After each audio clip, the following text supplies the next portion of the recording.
Shalom Bapak Ibu Saudara yang dikasihi oleh Tuhan kita Yesus Kristus. Kami ucapkan selamat hari Minggu. Dan salam jumpa kembali di dalam program Khotbah Minggu Sunday Blessing. Bersama saya Billy Elia yang seperti biasa akan menyampaikan khotbah kebenaran firman Tuhan. Supaya Bapak Ibu Saudara dan kita sekalian boleh bersama-sama bertumbuh di dalam iman, di dalam pengharapan dan di dalam kasih kita oleh Yesus Kristus yang sudah menebus dan menyelamatkan kita. Bagaimana kabar Bapak Ibu Saudara di kesempatan hari Minggu yang penuh sukacita ini di tanggal 10 November tahun 2024? Kebenaran firman Tuhan kali ini akan mengangkat satu tema yang menarik, yakni haruskah berbahasa roh? Nas firman Tuhan terambil dari 1 Korintus pasal yang ke-14 ayat 1 sampai dengan ayatnya yang ke-6 yang berkata demikian. Kejarlah kasih itu dan usahakanlah dirimu memperoleh karunia-karunia roh, terutama karunia untuk bernubuat. Siapa yang berkata-kata dengan bahasa roh, tidak berkata-kata kepada manusia, tetapi kepada Allah. Sebab tidak ada seorang pun yang mengerti bahasanya. Oleh roh ia mengucapkan hal-hal yang rahasia. Tetapi siapa yang bernubuat, ia berkata-kata kepada manusia. Ia membangun, menasehati, dan menghibur. Siapa yang berkata-kata dengan bahasa roh, ia membangun dirinya sendiri. Tetapi siapa yang bernubuat, ia membangun jemaat. Aku suka supaya kamu semua berkata-kata dengan bahasa roh, tetapi lebih daripada itu, supaya kamu bernubuat. Sebab orang yang bernubuat lebih berharga daripada orang yang berkata-kata dengan bahasa roh. Kecuali kalau orang itu juga menafsirkannya, sehingga jemaat dapat dibangun. Jadi saudara-saudara, jika aku datang kepadamu dan berkata-kata dengan bahasa roh, apakah gunanya itu bagimu? Jika aku tidak menyampaikan kepadamu penyataan Allah atau pengetahuan, atau nubuat, atau pengajaran. Amin. Mari kita berdoa. Bapa, di dalam nama Tuhan Yesus, di kesempatan hari Minggu yang penuh sukacitanya, kami merenungkan firman-Mu bersama-sama. Yang akan mengajarkan kami makna dari bahasa roh.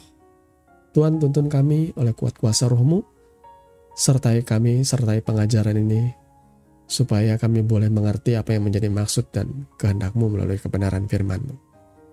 Di dalam nama Tuhan Yesus kami berdoa. Amin.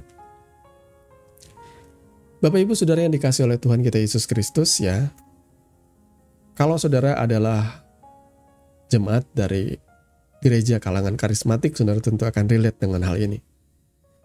Karena biasanya kalangan Pentakosta karismatik sangat meyakini bahwa bahasa roh itu adalah salah satu karunia yang sangat penting bagi pertumbuhan jemaat. Ya. Tapi mari kita mulai terbuka. Karena sekali lagi saya percaya Roh Kudus bekerja secara dinamis. Sehingga apa yang diajarkan di dalam perjanjian baru ini oleh Rasul Paulus, terkhusus ia bicara kepada jemaat mula-mula, bisa kita terapkan dalam kehidupan kita di jemaat masa kini dengan benar, dengan porsi yang tepat. Nah, kalau saudara memiliki hikmat Tuhan, kalau saudara adalah seorang pembaca yang baik, ketika saudara membaca nas pembacaan tadi dari ayat 1 sampai 6 saja, saudara tentu tahu penekanan Rasul Paulus yang terutama itu apa. Ternyata bukan bahasa roh. Rasul Paulus lebih menekankan karunia yang terutama ialah bernubuat. Dia bahkan bilang yang terutama itu bernubuat. Dia suka jemaat berbahasa roh, tetapi dia jauh lebih suka kalau jemaat bisa bernubuat, karena bernubuat itu membangun jemaat. Nah, pertanyaannya sekarang, apakah bahasa roh di zaman sekarang itu sama dengan bahasa roh di gereja mula-mula? Kita tidak bisa mengkonfirmasinya. Karena orang-orang di zaman gereja mula-mula ya sudah pada tidak ada lagi, sudah semuanya sudah pulang ke surga sana.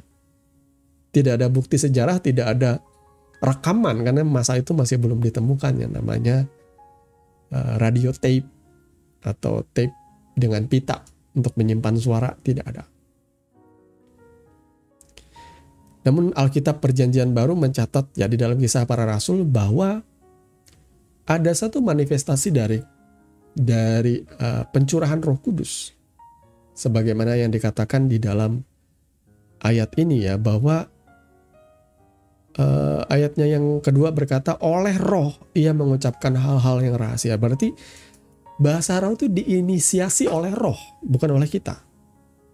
Karena maaf, kebanyakan saya melihat bahasa roh yang orang suarakan itu adalah bahasa roh yang biasa ia lakukan setiap hari. Seperti otomatis keluar dari mulutnya, seperti terekam bahwa inilah bahasa roh. Kalau bahasa roh saudara itu adalah bahasa roh mulai dari taraf simpel, yakni di atau la, atau sampai bahasa roh yang sangat kompleks seperti sikala bala sikala malama, sandala malama, sampai ada akhirnya lelucon atau jokes bapak-bapak pendeta yang berkata sandal malama diganti dengan sandal baru. Sikala bala. Apakah itu bahasa roh? Saya juga tidak tahu. Karena tidak ada yang bisa mengartikannya. Itu hanya seperti suara-suara yang keluar tanpa ada kejelasan. Dan jemaat pun tidak diajar, tidak dibangun, tidak bisa bertumbuh. Kalau manifestasi dari kepenuhan Roh Kudus dari pencurahan dari gereja mula-mula, yakni hari raya Pentakosta, ya Pentakosta ketika Roh itu turun dalam rupa lidah-lidah api ke atas murid-muridnya, ketika mereka berkumpul di Yerusalem, ada begitu banyak saksi mata dari bangsa-bangsa lain yang melihat mereka memuliakan Tuhan di dalam berbagai-bagai bahasa yang mereka mengerti. Ternyata bahasa yang diinisiasi oleh Roh Kudus itu di dalam batin mereka, di lidah mereka, bahasa lidah, itu ternyata adalah bahasa dari bangsa-bangsa lain. Nah, saudara tinggal mengkonfirmasi, apakah ada artinya sikala balabasi di atau sikala malama, atau Sunday, asal jangan Sunday morning, saudara ya. Apakah ada artinya dalam bahasa lain? Kalau tidak ada artinya, bagi saya ya mungkin saja itu bukan bahasa roh. Dari pengalaman saya pribadi, saya ini orang karismatik. Artinya dibesarkan secara karismatik di gereja Protestan. Saya kalau ditanya apakah bisa bahasa roh, kalau bahasa roh tuh levelnya di sandal lama, sandal baru atau apa, sikala bala, saya bisa. Tapi bahasa roh yang selama ini diyakini oleh kaum Pentakostal karismatik kebanyakan itu ya sesuatu yang secara otomatis keluar dari mulut kita. Saya juga bertanya-tanya apakah ini diinisiasi oleh Roh Kudus. Bagi saya itu kebanyakan hanya sebagai cara untuk memfokuskan pikiran dan hati kita. Biar katanya kalau kita berbahasa roh kita menghadirkan surga. Makanya ada pendeta-pendeta lama yang lebay. Ketika diberikan mic di panggung mereka mulai berkata, ayo kita menaikkan bahasa roh bersama-sama. Mulailah berbahasa lidah, berbahasa roh. Dan riuh ibadah dengan bahasa roh yang tidak ada satupun yang mengartikannya. Tujuannya apa? Saya tidak tahu.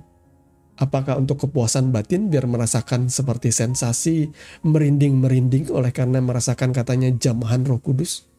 Biasanya orang akan mulai berseru-seru dalam bahasa roh dengan harapan bahwa urapan Tuhan akan turun, hadirat Tuhan akan turun. Kebanyakan diantaranya adalah sugesti semata. Saya banyak melihat orang yang bahasa roh, tetapi perzinahan jalan terus. Bagaimana mungkin roh Allah bisa menghinggapi orang yang hidupnya dengan luar biasa najis seperti itu, atau buah-buah kehidupannya jahat. Bagi saya itu adalah sebuah kepalsuan. Karunia bahasa roh silahkan, tetapi karena itu adalah bahasa yang rahasia, lebih baik saudara buat saudara pribadi aja. Dalam perjalanan saya mengiring Tuhan, saya hampir sudah gak pernah lagi berbahasa roh, saudaraku. Bahkan saya tidak yakin bahwa itu bahasa roh. Kecuali kalau momen di mana saya merasakan lawatan Tuhan. Itu pun tidak seperti bahasa roh yang biasa otomatis keluar dari mulut saya. Dan saya rasa pun saya tidak usah mempertontonkan seolah-olah bahwa saya kepenuhan Roh Kudus. Lebih baik saya di dalam kamar saja berdoa. Dengan bahasa manusia, bahasa akal budi, orang bisa mengerti dan orang bisa dibangun olehnya. Maka sekali lagi, bahasa roh apakah perlu? Saya pribadi merasa bahwa karunia ini baik, tetapi Rasul Paulus menekankan, kejarlah kasih. Mengasihi Tuhan dan mengasihi sesama, itu yang paling utama. Karena ada latar belakang bahwa ternyata di era itu, di masa itu, gereja mula-mula pada masa itu di Korintus, banyak orang yang adu-aduan karunia. Mulai pengen jadi yang terbesar, sama seperti murid-murid Yesus. Saya juga melihat di gereja-gereja karismatik atau di pelayanan persekutuan, ada ibu-ibu berbahasa roh, mulai menyatakan penglihatan pendengaran rohani. Ada yang lain tidak mau kalah. Saya bingung, apakah sejati ini penglihatan atau pendengaran rohaninya? Apakah dibuat-buat karena nggak pengen kalah aja? Biar supaya dibilang, wah peka dengar suara Tuhan. Atau mulai berbahasa roh dan sebagainya. Kalau semuanya itu untuk exposure supaya orang-orang mengagumi atau mengakui kita, maka semuanya itu sia-sia. Kalau saudara memang pengen jadi berkat bagi jemaat, maka kejarlah karunia untuk bernubuat. Bernubuat itu bagi saya bukan sekedar menjadi dukun atau meramalkan sesuatu yang akan terjadi di masa yang akan datang. Bernubuat itu bagi saya bukan seperti itu poinnya. Bernubuat yang membangun jemaat adalah menyampaikan pengajaran yang murni, yang sejati, yang sesuai dengan maksud Tuhan, yang sesuai dengan konteks, ya, eksegesis.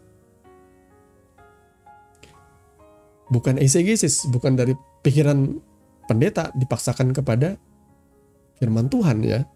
Tapi apa yang disuarakan oleh Alkitab itu disampaikan dengan murni. Hari ini sudahkah orang bernubuat? Enggak, jemaat gereja kita, mimbar-mimbar gereja dipenuhi dengan khotbah-khotbah yang lucu. Pendeta-pendeta sekarang berlomba untuk menjadi lucu. Katanya kalau lucu itu jemaat suka dengernya. Tapi jemaat cuma dapat lucunya, dapat hiburannya. Bertobat enggak. Tetap jalan aja dosa, tetap jalan aja selingkuh, tetap jalan aja kumpul kebo, tetap jalan aja korupsi. Tidak ada rasa takut akan Tuhan. Tapi kalau orang, Rasul Petrus maksud saya, ketika ia berkhotbah di depan 3.000 orang, 3.000 orang bertobat dan memberi diri dibaptis, menyerahkan diri kepada Kristus, percaya kepada Yesus. Itu baru benar. Khotbahnya betul-betul membuat orang-orang takut akan Tuhan, menyadari bahwa Kristus betul-betul adalah Tuhan dan Juru Selamat. Selama ini orang cuma diajarkan khotbah-khotbah yang lucu, like stand up komedian yang mengincar titik tawa yang banyak, sehingga ger sampai ujung khotbah semua standing ovation, memberikan tepuk tangan kepada pastornya. Wah lucu Pak Pendeta, bagus sekali khotbahmu. Tapi pertumbuhannya nggak ada. Orang tidak kenal Kristus, tetap tidak bisa memberikan penjelasan mengenai Tritunggal, tidak bisa memberikan penjelasan mengenai ketuhanan Yesus. Karena tidak pernah diajarkan atau diajarkan kebenaran firman yang sejati. Jadi Bapak Ibu Saudara yang dikasih oleh Tuhan kita Yesus Kristus, sekali lagi, kalau saudara meyakini karunia bahasa roh itu benar atau sejati, biarlah itu diinisiasi oleh Roh Kudus, bukan karena saudara membuat-buat itu. Ya, terus terang saya paling enek sekali lagi sama pendeta, khususnya pendeta yang mulai butuh exposure, mengajak jemaat untuk berbahasa roh, padahal itu kan dilarang Rasul Paulus. Jangan banyak di antara kami berbahasa roh dalam pertemuan ibadah. Lah, pendeta justru melanggar aturan yang diberikan oleh Rasul Paulus dengan menyuruh semua jemaat berbahasa roh. Katanya supaya memompa, supaya menstimulasi kehadiran Roh Kudus. Itu kan sesat ya, salah ya. Aneh seperti itu saudara ya. Bagaimana jemaat yang baru ketika masuk, ini aneh, ini kumpulan orang gila apa ini? Atau orang kesurupan massal ini? Karena memang aneh, gak ada yang mengartikannya. Kemudian karena saya bilang gak ada yang mengartikan terus ada yang menafsirkan, tidak lantas itu juga jadi wow. Beberapa gereja saya lihat muncul di YouTube ya, ada pendeta-pendeta yang berkai bahasa roh, lalu diterjemahkan. Ada satu pendeta yang berbahasa roh, padahal dia bisa bahasa akal budi. Tetapi ada dua pendeta di sini ya, atau ada dua hamba Tuhan. Ada satu pendeta yang berkhotbah dalam bahasa roh, dan ada satu yang menerjemahkan bahasa roh itu menjadi khotbah. Saya pikir kalau pendetanya ini bisa berkhotbah dalam bahasa manusia, kenapa nggak dia ngomong dalam bahasa manusia aja? Dia butuh penerjemah segala macam. Itu nggak sesuai konteks bagi saya. Ya mending kalau kita dengar ketika dia khotbah dalam bahasa roh, kemudian ketika kita mendengar terjemahannya itu, penafsirannya itu dengan bagus yang begitu membangun, ya penafsirannya ya pemahaman itu aja. Ya nggak usah diomongin dalam bahasa roh juga. Bagi saya bahasa roh itu bahasa yang kalau seandainya diartikan dan sangat-sangat urgent bagi jemaat, maka itu akan sangat terdengar berbeda. Ya, terdengar membuat kita tuh rasa ditemplak oleh Tuhan. Saya yakin seperti itu. Ada efeknya. Kalau yang khotbah si kalau malamat sama baik, Tuhan Yesus mengasihi Anda, ya saya sudah tahu juga, nggak usah ngomong Tuhan Yesus mengasihi saya sudah tahu firman Tuhan berkata seperti itu. Cukup pakai bahasa manusia aja, nggak usah pakai bahasa roh. Beda kalau orang tuh bahasa roh, lalu dia menyampaikan satu nubuat yang sangat sangat powerful, ya itu kita baru bisa merasakan, kita baru bisa mengakui. Tapi kalau cuma seperti khotbah-khotbah umum, ya lebih baik pakai bahasa manusia aja lah, saudara ya. Harus diakui ya, ketika bahasa roh itu dijadikan sebagai sebuah metode untuk kita menarik surga atau memaksa Tuhan menjawab doa kita, maka saya katakan itu adalah pendekatan yang salah. Jangan lagi menggunakan bahasa roh untuk tujuan yang seperti itu. Bahasa roh itu harusnya ada ketika saudara sudah tidak mampu lagi berdoa dengan akal budi, ya silahkan saudara pakai bahasa roh. Itu pun jangan sampai dilihat orang. Lebih baik saudara di ruang doa saudara masing-masing. Karena gak ada gunanya. Orang gak ngerti apa yang saudara omongin. Kalau itu memang betul-betul iya ya. Saya banyak mendengar ibu-ibu yang sudah tua-tua berbahasa roh. Tapi saya gak ngerti. Lalu apa? Yang saya lihat adalah ya cuma saling adu-aduan aja bisa bahasa roh. Gak ada sesuatu hal yang saya dapatkan di situ. Mari sadari hal ini. Sekali lagi, nas pembacaan kita hari ini mendorong kita untuk mengejar, kasih, dan mengusahakan diri memperoleh karunia roh. Terutama karunia untuk bernubuat. Artinya karunia mengajar, menyampaikan pengetahuan yang bisa jadi berkat. Bahasa roh itu bagus, tetapi kejarlah yang utama. Kata Rasul Paulus, itu poinnya. Jadi untuk pertemuan jemaat saya pikir tidak terlalu penting ada bahasa roh ini, saudara ya.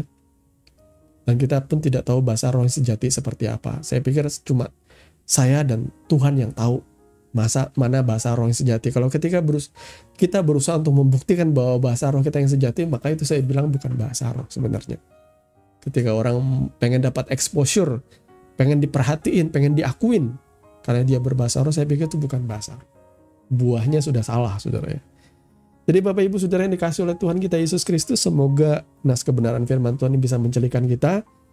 Ya, maaf kalau seandainya ini menyindir atau menyinggung dari gereja-gereja yang mendorong jemaatnya harus berbahasa roh. Seakan-akan kalau jemaat tidak berbahasa roh tidak masuk surga, maka itu adalah statement yang sangat keliru. Statement yang menyesatkan. Ya, saudara tidak bisa berbahasa roh tidak apa-apa. Ya, selama saudara percaya kepada Yesus Kristus sudah menebus dan menyelamatkan saudara, saudara bertumbuh dan berbuah di dalam kasih, saudara mengajar yang terutama, yakni karunia untuk bernubuat mengajar, maka saudara tidak usah khawatir. Saudara pasti masuk surga kok. Karena dijamin oleh Tuhan, siapa yang percaya dan dibaptis akan diselamatkan. Gak ada ajaran yang berkata siapa gak bisa bahasa roh lalu masuk ke dalam neraka, itu tidak ada. Yang namanya karunia itu ada yang diberikan, ada yang enggak. Ya, karunia kesembuhan itu ada yang diberikan, ada yang enggak. Tapi yang saya tahu kesembuhan itu adalah sebuah perintah di dalam Alkitab ya. Ini kita balik kepada kesembuhan lagi. Demikian juga karunia-karunia itu saya percaya tidak usah dipaksa. Kalau Tuhan memberikan saudara satu karunia untuk memberikan tumpangan, memberikan pertolongan, karunia kebaikan, lakukanlah semuanya itu. Karunia memimpin, karunia untuk menasehati. Lakukan seperti itu. Tidak usah memaksakan diri harus yang ngeroh-ngeroh. Lakukan bagianmu. Tidak usah memaksakan harus dapat perhatian, harus viral, harus exposure yang tinggi, nggak usah. Kerjakan dengan jujur, dengan tulus, dengan penuh kasih lah kepada Tuhan dan kepada sesama. Itu saja. Tuhan kiranya memberkati kebenaran firman-Nya. Mari kita berdoa. Terima kasih Bapa, karena Kau sudah mengajarkan kami. Tolong kami, tuntun kami agar kami boleh bertumbuh di dalam pengajaran yang sejati. Berikan kami hikmat pengertian untuk kami bisa memilah dan memilih Tuhan. Supaya kami boleh bertumbuh dengan sehat dalam pengertian yang benar. Pujilah nama-Mu kekal selama-lamanya. Dalam nama Tuhan Yesus kami berdoa. Amin. Bapak Ibu Saudara yang dikasihi oleh Tuhan kita Yesus Kristus, Anda baru saja mendengarkan kebenaran firman Tuhan yang kami percaya boleh menjadi dasar dan kekuatan di dalam setiap kehidupan saudara. Sampai bertemu di dalam renungan Sunday Blessing yang berikutnya. Kasih karunia di dalam Tuhan kita Yesus Kristus menyertai saudara sekalian. Shalom.